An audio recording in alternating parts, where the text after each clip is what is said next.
we're live. Welcome to the Wednesday, April 5th, Policy and Personnel Committee meeting of the Board of Education.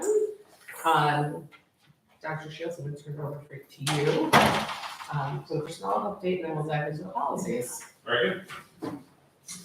So the last meeting's minutes are attached if anyone needs to refer to them. As a personnel update, we're in the process of hiring for our 7 retirees. So our directors and our building principals are leading that, and you'll see them on upcoming agendas for appointment. On May 2nd is the 10-year reception. We have a very large class that are up for tenure this year, 6 administrators, 15 teachers, and 10 teaching assistants. So you've received their recommendations. And they've been invited to come to that reception on May 2nd at 7:30 at the high school. Can you just give me the numbers again? You said 15 administrators? No, 15 teachers. 15 teachers, got it. 6 administrators. 6 administrators. And 10 teaching assistants. Okay. It's a lot. That would be a big reception. Yeah, so if you think back like 4 years ago, a lot higher. Yeah. So, all right. Also, I want to make sure you're aware you received the information in the board packet. We're monitoring kindergarten enrollment for the incoming kindergarten class. We're expecting around 370 students. We're currently at 340. I just had a report update yesterday, so we're at 340 with a projection of 370. And I'm assuming that projection is still consistent based on us being at 340 today, right? Because you'd be adjusting the projection if you thought you wanted to. So what's interesting is we have 2 projections. We have our internal projection we historically do for our business office based on live growth data and move-ins to the district. And that was at about 370. We also have this demographics report that the board asked to be completed. That came in at 378. So I was glad to see that they were pretty close. I guess I'm a little guarded in the sense that last year we were expecting around 370 and we had over 400 show. Right. So I hope that their projections, our projections are more in line with actual this year than we were last year. Last year seemed to be an anomaly, and I'm just hoping it is one. Although you pivoted at the last minute when necessary and added the extra staff we needed. Yep. It's just better not to have to do that. Right. Of course, if I feel like it's no longer a realistic projection, I'll come to you and let you know that I think we're heading in a different direction. Okay. Yeah. I mean, I know there's a degree, there's a limit to what you can predict, right? You know, 30 houses sell to families with children in the right range, and all of a sudden our projection is wrong. We asked ChatGPT. Right? I hear it's very accurate. Okay, thank you. Sure. The next policy is a new policy that this committee was reviewing last meeting. It was brought to us by Dr. Allen, the recommendation of our attorney, Mr. Miller. I know you've had some communication with Mr. Miller, so I turn it to you. So I emailed the attorney, the rest of the committee saw these. And I think the red line, I'm assuming the red line is the new draft from him. So we had asked him the questions the committee raised, essentially, what are the limits of what we can do in order to be in compliance? Do we need to adopt this policy as written? Can it be put in something else? Can it be included in regulations? And we make a smaller policy that we're going to comply with all the law and regulations related to this. He didn't really directly answer any of those questions. What he did was send us back a draft that softens it a little bit, softens his description, but I think that's accurate what he was trying to do. I wrote back to him and told him that I wasn't sure that the committee was going to be ready to just run with this, because I thought really what we were asking was, what are the bounds of what we are allowed to do and still be in compliance with the law? And I don't really think we have an answer to that yet. So if the committee is okay with it, what I would propose is that we bump this to next month and try to get a little bit more of an answer, because I think if this softening is the bounds of what we're allowed to do, then I think we could discuss the softening. But I suspect that the committee wants to know if we could go further than that before we bother discussing this. Does that make sense? Okay with you, so we'll put it back on for the next month, and I'll circle back with him again. Okay, thank you very much. So emergency closings, this was also discussed recently by this committee. The charge was to, there were 2 edits you'll see in the red. In the first paragraph, there was an edit, and in the number 4, there was a typo. So that was corrected. Thank you, Ms. Mahoney, for pointing that out. And then Dr. Hines and I met, and we discussed adding some language which gives the superintendent some flexibility on whether it's a remote day or a snow day. And that's where that sentence comes at the end of paragraph 2. So we're comfortable, with this edit, with these edits to the policy for your consideration. Any comments from the committee on this? Well, that's what I have down as Yeah. discussed. This is basically what we discussed. We wanted to make it that the superintendent had the ability to decide what made sense based on the rest of the calendar.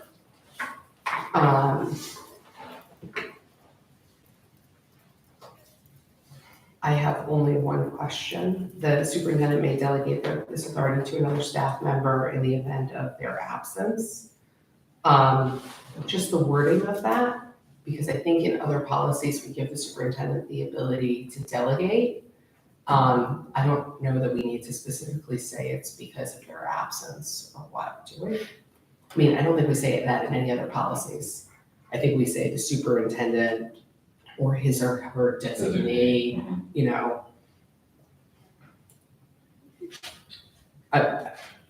I mean, this is not very important, but I think we could just say the superintendent may delegate this authority to another staff member if necessary, or something like that. Is that okay? Interesting. Can they delegate this authority, period? That's fine too. Yeah, any thoughts on that? That all works, it doesn't matter. Um, I think it just Okay. makes it a little clearer if you say to another staff member if necessary. Should we say the superintendent may delegate this authority to a member of his cabinet? Or to, Or I why guess- don't we stay with the language we normally do, the superintendent or his designee?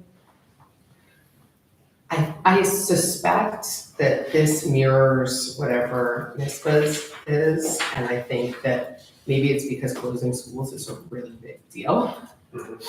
I don't know what you think, Dr. Shields, so I think that's maybe why they separated it out. I think it is a very big decision that's made on that day. And sometimes the superintendent's not available, Right. whether it's for hospitalization or, got pulled out of the country or for whatever the reason might be. So I think this is just saying that the superintendent can say, hey, so-and-so is gonna make that decision while I'm not here. Okay. So should we say the superintendent may delegate this authority to another staff member? Yeah, good. I would say if necessary. Okay, if necessary. Just do. I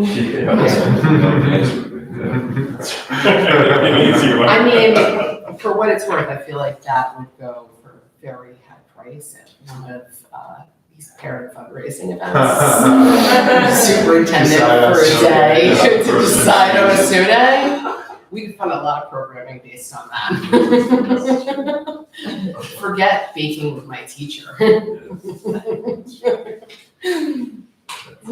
So we'll make that edit and put it up for first reading? Yes, and the typo, and we're good.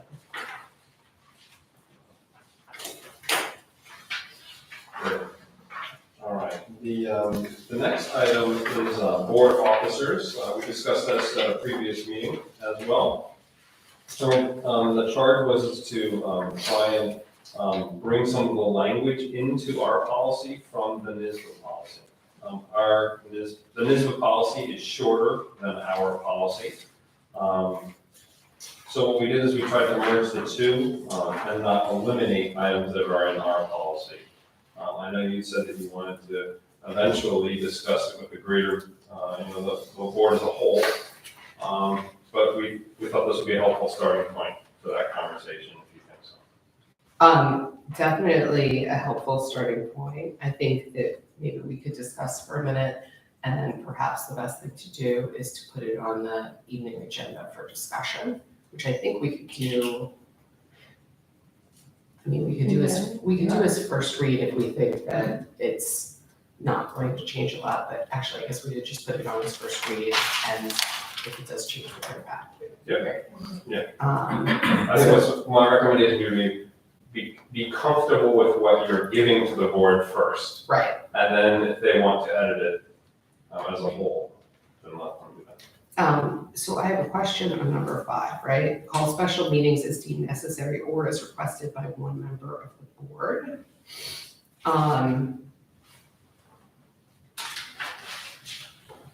I think it leaves some ambiguity on whether or not one member of the board can call a special meeting. And I'm trying to recall what the legal rules are. So that's pulled directly from the Minnesota. Okay, I think legally one board member can do it. So, Yeah, I've been a part of that before. We're not here, where one board member made a request and that happened. okay. I would prefer any member of the board, but I guess the one is to specify that it really can be one. So I'm okay with leaving that too.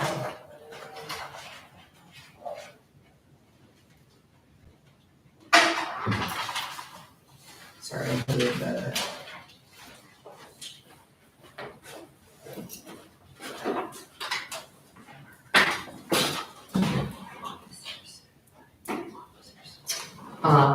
Any comments from the rest of the building?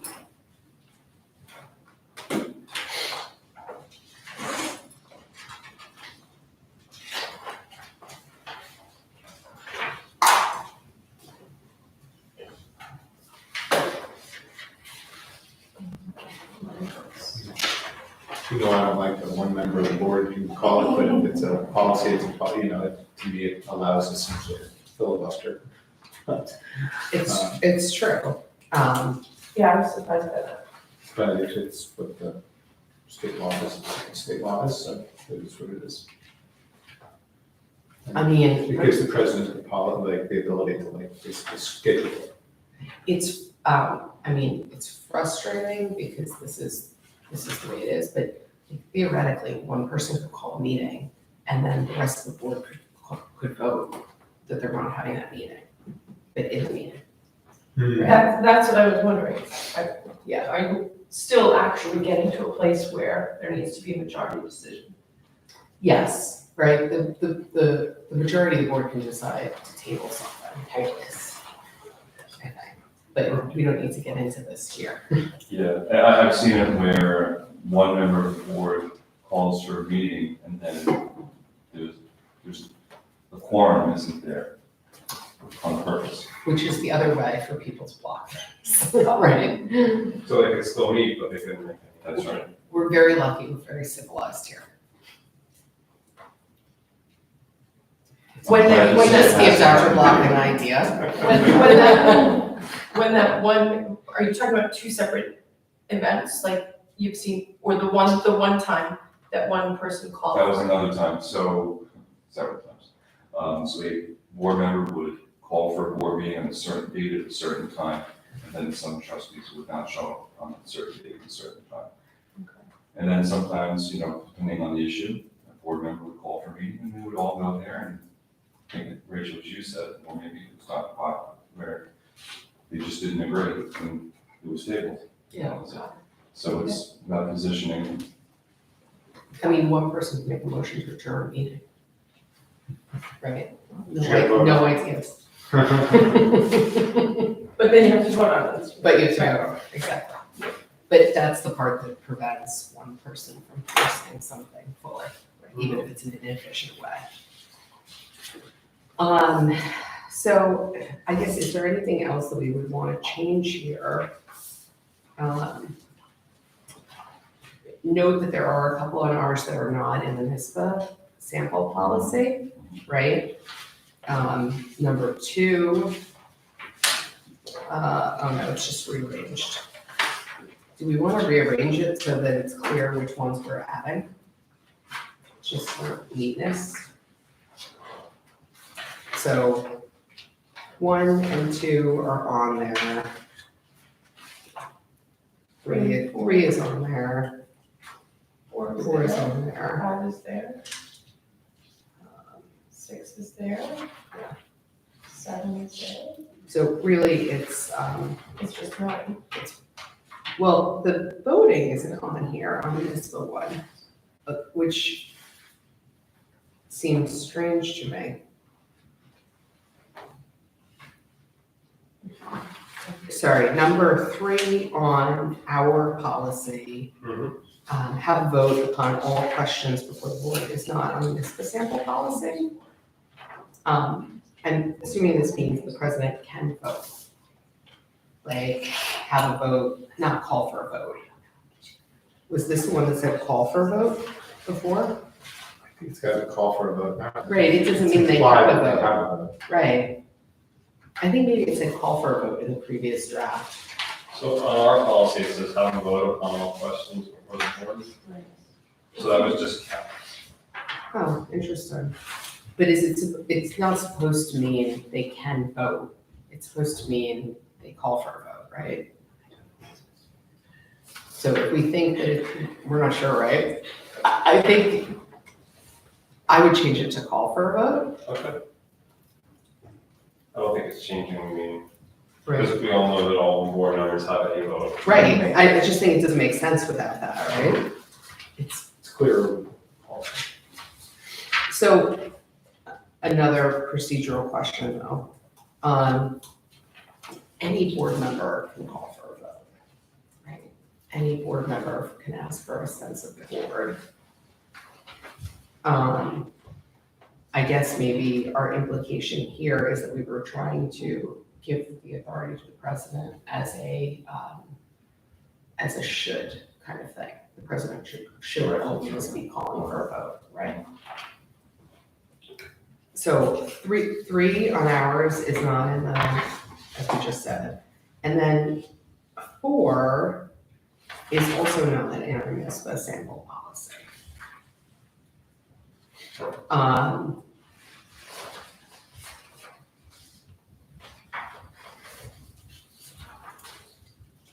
Again, this seems to me like this is the right of any board member. So why are we listing it specifically for the president? Any thoughts on that? I mean, Good. I was just, it just seems like why are we listing what any board member does if it's really about the board officers?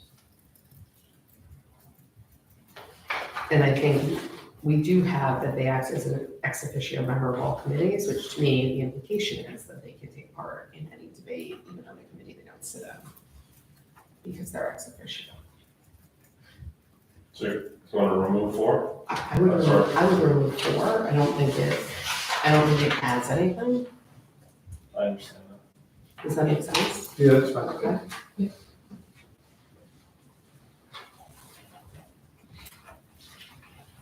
And then the only other one that is not on the municipal one that is on ours now is number 8, acting as an official spokesperson for the board and its members.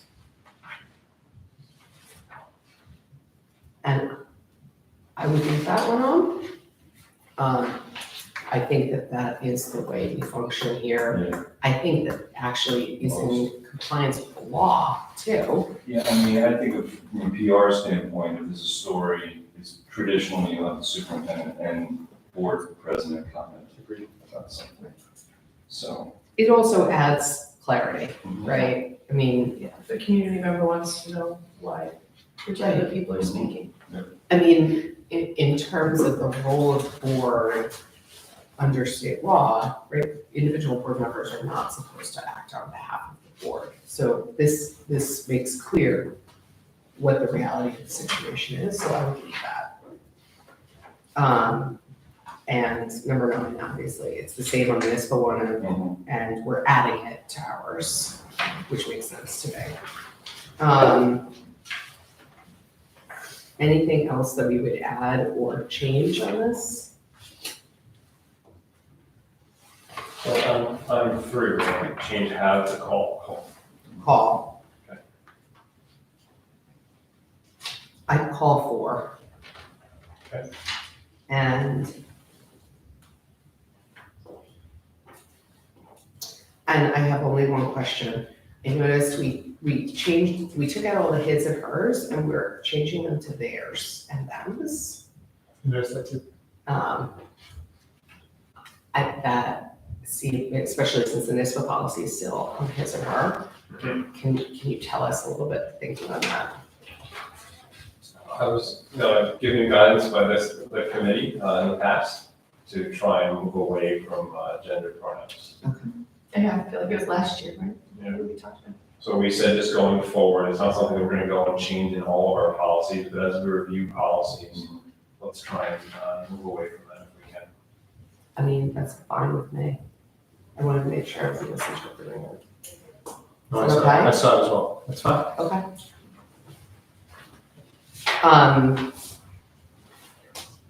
I would add some comments to number 6, but that's my only other comment on the whole thing.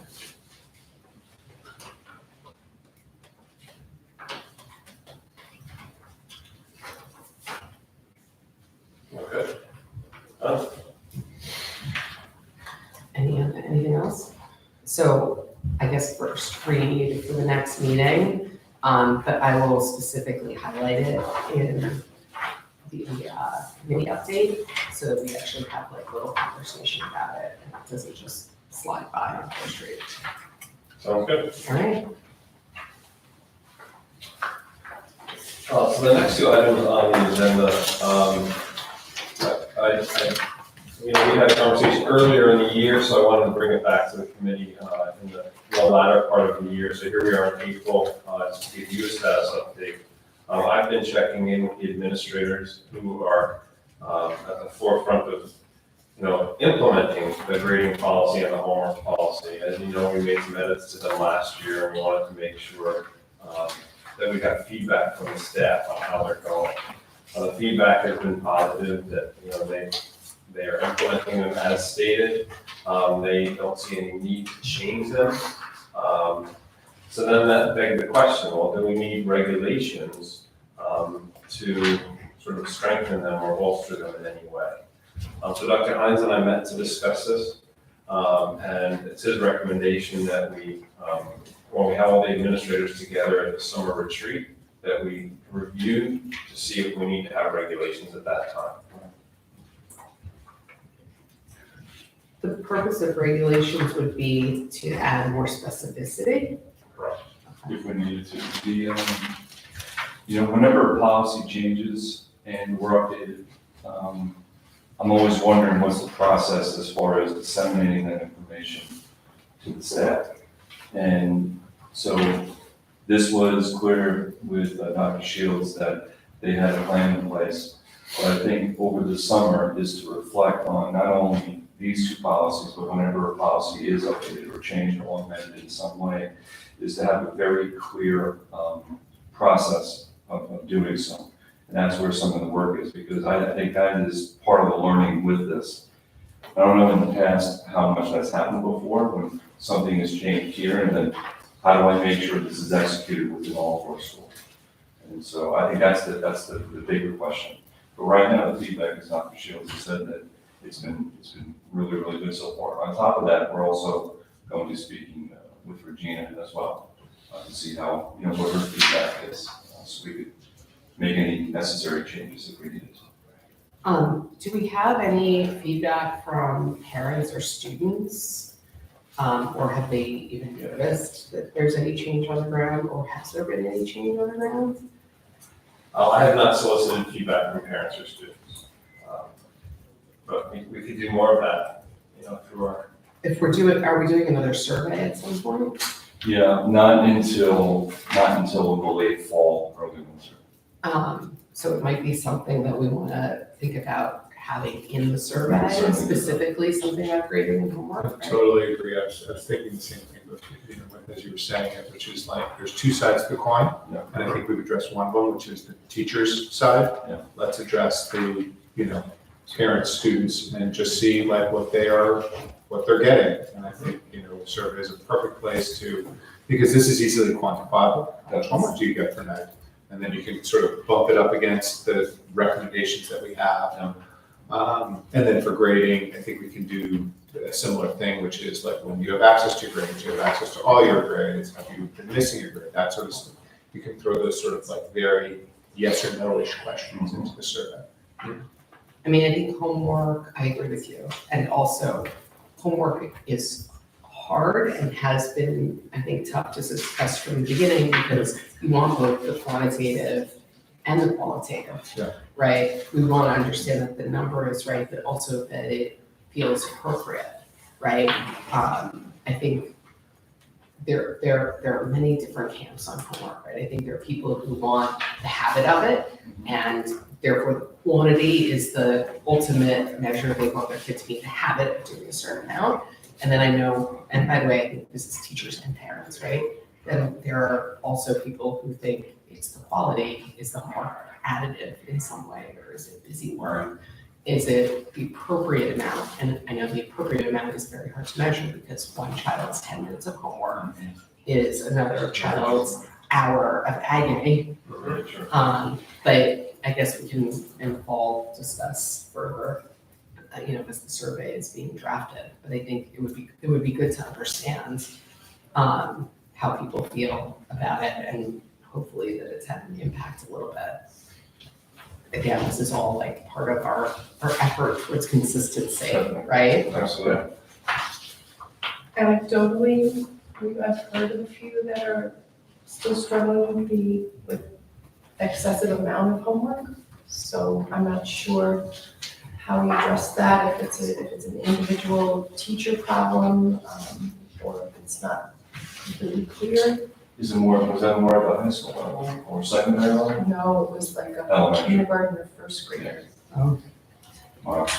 Usually when I meet with our students, when we do our roundtable discussions, homework inevitably pops up. Cafeteria, homework. And it really runs the gamut as far as, what our fifth graders are sharing with us. Some want more, some feel like they don't have enough, and some are stop the press, could slow it down a little bit. So that's something we can continue. I love the idea of the survey. I think that's really, really helpful feedback for us. Because ultimately, in the end, this is about serving kids. And so soliciting that feedback, I think, is important. But I'll continue when I meet with students at all three levels, qualitatively, make sure we touch upon it so I can get more information that way. I haven't heard anything though, so I'm glad you brought that up as far as how much homework a kindergarten is getting or receiving. Do you know if the family talked to the teacher? Yeah, that's I think it was actually at the first sitting down with Stephanie.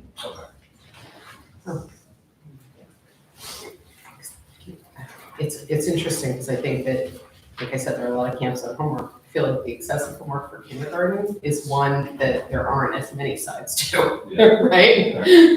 Yes, and the other piece I think that the students will, like is to know whether they're gonna get like tomorrow's break. Are they gonna get homework or break, are they not gonna get it? And to have that consistency across, to just sort of feel that they can look forward to that time or that they can't. Right.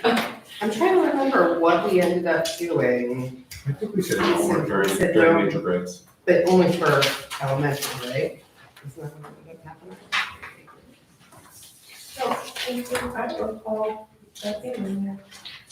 Or maybe we didn't put it in? Oh God, it's a long policy, it's been a while since we Yeah. read it. I don't think it was. I think it was a hot topic It that was. was discussed. I think if we told teachers they can't assign homework over the break. I think that's what we were doing. Yeah, so they had that discretion to do so.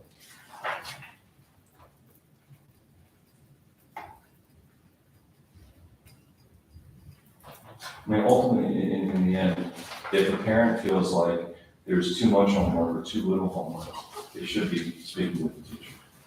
That's really what it comes down to. Yeah. And I think most teachers would make those adjustments if necessary. Because it's true, you know, what takes a student 5 minutes may take another student 1 hour to do something. And so those conversations have to take place. Does this kind of a thing get presented at like an open house so that parents are aware that, you know, this is how homework operates in terms of? I think homework is discussed. I can't say if I know it's discussed at every open house. So my question, I'm saving this until now. I know that we have those FAQs now that are on the website for each building. Can we add these 2 policies somewhere in there so that parents have access to them? Because I feel like it's kind of, or make it one of the questions in the So FAQ. they can see it, sure. We'll speak to Shannon. That's a great idea. So at least it brings attention. Yeah, Socialized, yes. becomes a norm. I would think homework is discussed at every open house, but I think it's by the individual teacher who says, this is what my class runs like. And this is when I give homework, and this is what I don't, and this is the amount it should be.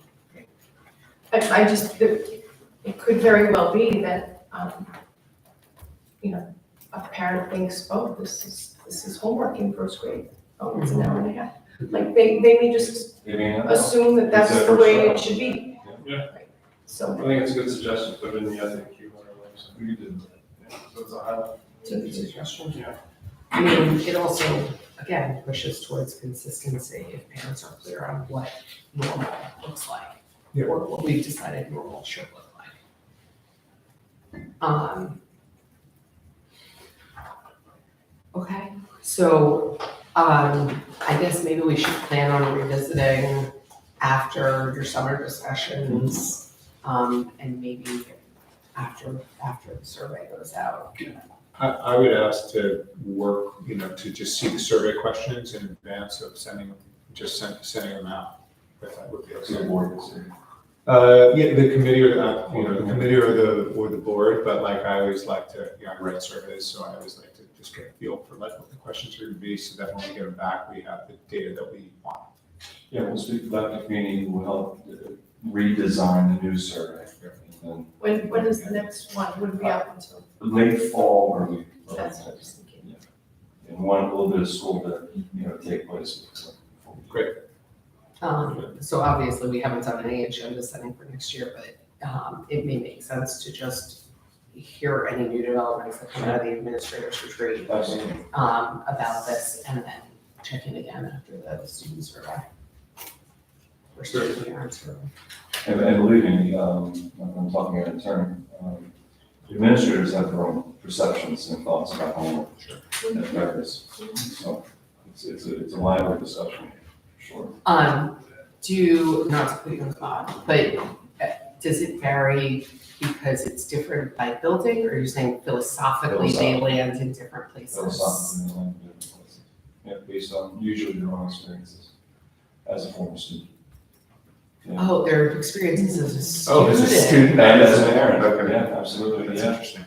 Yeah, it's very interesting. It's like talking about politics or money or anything. Everybody has their, you know, their thoughts and feelings about it. And, you know, the research in many ways, we won't talk about this too much, but, you know, Alfie Cohen has a lot of things to say and other people have a lot of other things to say on the other end. So it is very interesting. I think for the most part, what this policy does is provide balance. And that's really the most important thing. I don't think we go to the extremes. I think we have some discretion with teachers, but at least there's a threshold. And I think we provide balance, which is great. I mean, I think personally, part of the difficulty, and it's amazing that we got to this, is that there's a lot of variables, right? So it's not like homework is this sheet for every 8th grader delivered by the same teacher to exactly the same student. Kids are different, the homework's different, teaching styles are different, and those variables change how the experience is and whether or not it's valuable. Definitely. So we're making our best effort to be consistent and control something in a positive way that just has a lot of variables. Yeah, and then ultimately, how much of an impact does it have on a student's grade as far as output? Because I think there's the discipline nature of doing something consistently each day, or at least 4 days a week. There's some merit to that, but then ultimately in the end, it's the learning and retention and the type of homework. So we don't talk about the quality, the types of homework specifically, that's a whole other conversation. But that should not live in board policy. That lives within, our conversation. Right.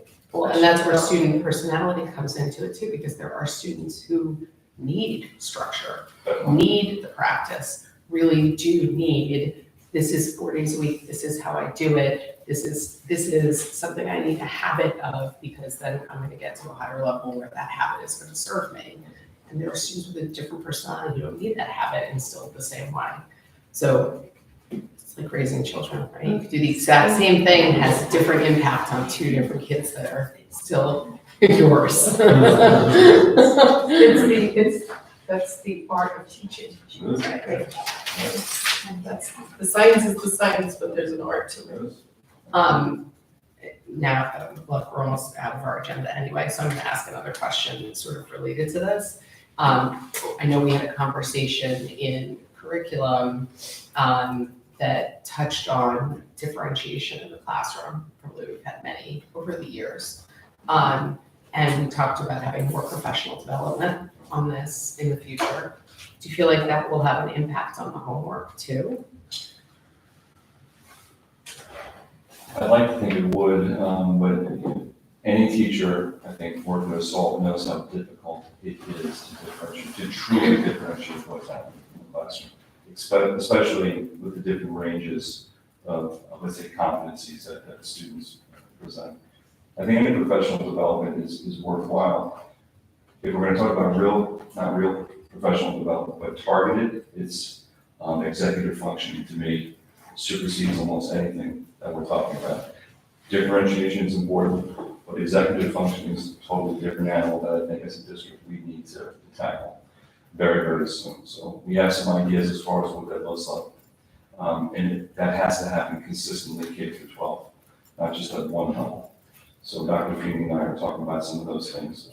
Right now, Dr. Barris has an idea on grade level wise. So if we have professional development that's scattered, like going to a prison, not much is going to get done. But if it's targeted in certain areas that we see a return on investment, because you can differentiate all day long, but if a kid or a child doesn't have the ability to recalibrate, become organized, it really almost doesn't matter. So that's a whole other conversation for another. That's very Literally, interesting. I will show you my notes. I have PD themes down here. Are there particular areas that are much more the scattershot doesn't seem to work in my mind. So analyzing what our staff actually needs and then targeting it sounds like a really great idea. Yeah, it is, and again, we try to think about things that deeply impact everybody. It's safe to say executive functioning does. Especially now, post-COVID, if I can even say that, I can't say that. There are a lot, it transcends into a lot of different areas. So listen, the rollout of the new SIS system is going to be an incredible amount of professional development. That's very targeted. So if there's a 1A and a 1B, the 1B would be executive functioning, for sure. I mean, I think that I love the idea of doing more professional development because I think you're right. It's something that has a huge impact on children. Private executive functioning coaches is something that's exploded as parents realize that this has a huge impact. Yeah. And it's a consistency issue because right now it's something like everything else. Some teachers naturally excel in certain areas. So as an adult, anecdotally, I looked back and realized that I had a 9th grade social studies teacher, Global 1 teacher, who taught me how to be an organized student. And I didn't know she was doing it at the time, But in retrospect, I look back at the fact that she checked our binders and we had to have certain categories and she told us where to put stuff. And she told us how to study for the test. And all these strictures that some students were like rolling their eyes about, she set me up to be an organized student all the way up through graduate school. And we have those teachers in this building and in our buildings now already, but it's a skill like everything else. And because the world has changed, if you're an adult who didn't learn these skills, you certainly can't teach the skills. And there are many very intelligent people who function well in society without having those skills, but life would be better if they did. Yeah, for sure, and I think about, when a teacher becomes certified, I'm certainly is in a class called executive functioning and how to teach it and integrate it into what you do. It's usually part of a teacher's DNA or the administrator's DNA. With that said though, as we look toward next year, that is something, like I said, we're really focused on. Do you think starting next year? I know that this is something that parents ask about all the time, particularly they ask about it for middle school. But I think that a lot of it is that's where it becomes evident that the groundwork isn't there on some students. Yeah, I would agree, and not to talk about parents' council, but they had a nice session about it, which we certainly appreciate very much. And I think in many ways they got the ball rolling. Some of the behaviors that we see, that we don't want to see, I should That's say. what I was gonna ask, are you gonna see the behavioral piece of it? Well, we hope the byproduct of it, as we move forward this and integrate it more, hopefully those behaviors that, that are negative in nature will decrease over time. That is the hope. Because the more focused kids are, the more I feel like, they're on top of what they're doing within the classroom. It definitely helps. So again, another reason why we have, in the budget, we have Wi-Fi on the outside. We have found when kids are outside of the classroom in a different environment, we see behaviors that we want to see, as opposed to negative ones. So we're trying to attack this from all different ways. And I think over time it's going to make a difference. It's great. I know you've been working for several years on more professional development. Our teachers want it. And I think it's great to have more of it be targeted. So And Dr. Feeney, I have to say, is doing, I think, an incredible job listening to what teachers and administrators would like to focus on, but also brings in the things that he knows that has to take place as well. So he's really striking a really nice balance. it's great. It's exciting. As we're talking about professional development, I just want to say something that I've noticed, which is that when there is professional development, my kids really feel the absence of their teachers during those periods of time. And I've asked sometimes for them to count the number of absences that their teachers have for professional development, and it's not an insignificant portion of the month. So I just want to note that it's a trade-off, and unless there's an alternative for it to be not during class time, but it seems to me that it consistently is during class time. There'll be, a kid's teacher will be out for my teacher was out this afternoon, and they were out last Friday. Yeah. And that's all of a sudden 10% of a week. There are trade-offs. All right. And that's a balancing act. Yeah. We have to try and be very sensitive to. To be clear, it's not all done during class time though, right? Some of it's done on. So we have faculty meetings, Wednesdays. after, we do, but I would say predominantly it is during the school day. If it's after the school day, it's on weekend per se. Some districts do, as you can imagine, there's some expense attached to that. So that's maybe something that we should talk about at some point. Yeah. Because you're right. Yeah, I just want to address the trade-off, because I know particularly this year, my kids who all really like their teachers, have felt the absence when there is, when the teacher's not there, for 2.5 days. Absolutely. I think we're done with our agenda today, very quickly. So we got to have this side conversation. I wasn't necessarily part of the policy. Yeah, absolutely. Community. I would just say on the homework and grading policy, I appreciate the update. I appreciate going to the administrators for the retreat. many of the conversations that were had here today really aren't something that would be covered in policy, but rather in regulation. So from my perspective, if you really are going to do a survey to produce data that's gonna help you, you would potentially want to do it before your retreat, so that you would have that for your staff to look at, to implement into the regulatory process. Just, again, you're having a clear picture. It may be too late to offer that if you have it in the fall. That's just my perspective on it. I don't know that you're changing the policy anymore, because it really does all that a policy can change. The benefit you will have is in your regulatory update, which is what your team works on.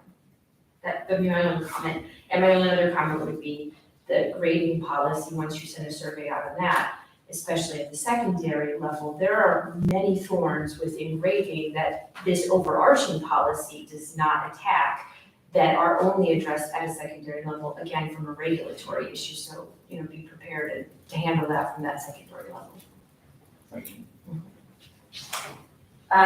So thank you for the updates on grading and homework policies. I think, the question came up about what is the parent perspective, have parents noticed change? I can only respond to that anecdotally. Parents Council has not done any kind of systematic polling of parents on homework, but it does come up consistently at Caffeine with Mike, and sit down with Stephanie, in sort of conversations within networks. And by and large, parents are almost completely unaware that this policy exists, unless they've been paying very close attention to the workings of the board, which most do not. I haven't heard, anecdotally again, we haven't heard great change from last year to this year, or 2 years ago to this year. There still seems to be great variability at the elementary level, which is the level where there are arguably the fewest variables, right, beyond student capacity and that. You have team teaching, you have the principals who are, colleagues aligned on principles and things like that. So I think there is still work to be done based on what we're hearing from parents. And I would ask that for any survey that is being created for parents, that incorporate parent input, that parents be involved in the design of that survey, or that some parents at least be involved from a user perspective to make sure that the data that's being collected is actually the data we want to make decisions. So that would just be my policy. Thank you.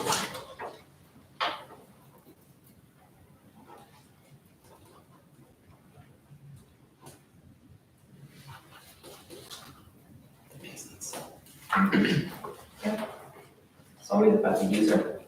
So that's. Unless anybody has anything else to add, I think that we're ready to adjourn. So everybody have a good vacation. As always, if anybody's watching this meeting and has comments, you're welcome to email me, tylerforbat@voa.org, or any of us. Thank you very much. Motion to adjourn. Did not know that we can make a motion to adjourn. Do it at 8:05.